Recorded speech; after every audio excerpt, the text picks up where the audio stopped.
વડોદરામાં પ્રી મોન્સૂનની કામગીરી સામે સવાલો ઊભા થઈ રહ્યા છે, ત્યારે નવા નેતૃત્વની કાર્યક્ષમતાની હવે કસોટી થશે.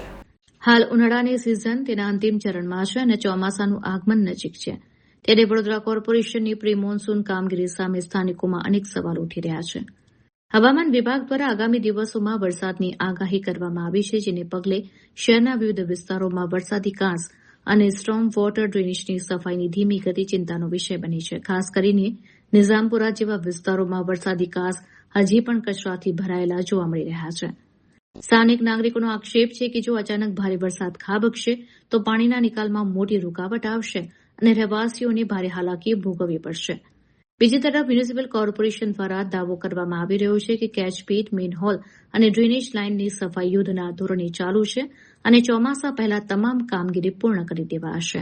ગત વર્ષોમાં પૂર અને જળબંબાકારની સ્થિતિનો સામનો કરી ચૂકેલા વડોદરાવાસીઓ આ વખતે નવા મેયર ગીતાબેન મકવાણાના નેતૃત્વ તરફ આશાભરી નજરે જોઈ રહ્યા છે. લોકમુખે ચર્ચા છે કે આ ચોમાસામાં તંત્રની સજ્જતા અને પાણીના નિકાલની વ્યવસ્થા જ નવા નેતૃત્વની સાચી કાર્યક્ષમતા સાબિત કરશે. શહેરના જાગૃત નાગરિકોની માંગ છે કે કાગળ પરના દાવા છોડી તંત્ર તાત્કાલિક ધોરણે તમામ કાંસની ગ્રાઉન્ડ લેવલ પર